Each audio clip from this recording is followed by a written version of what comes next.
Inirekomenda ng National Bureau of Investigation na sampahan ng kasong indirect bribery at malversation of public funds ang ilan pang umano'y sangkot sa kickback sa flood control projects.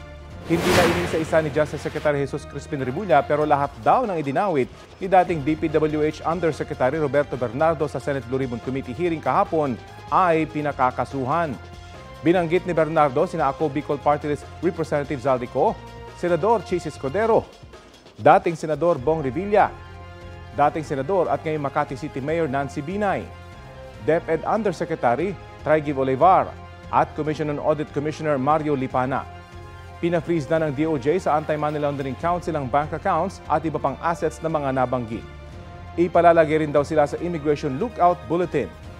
Mariing itinanggi ni Escudero, Binay, Revilla at Olivar ang mga alegasyon ni Bernardo.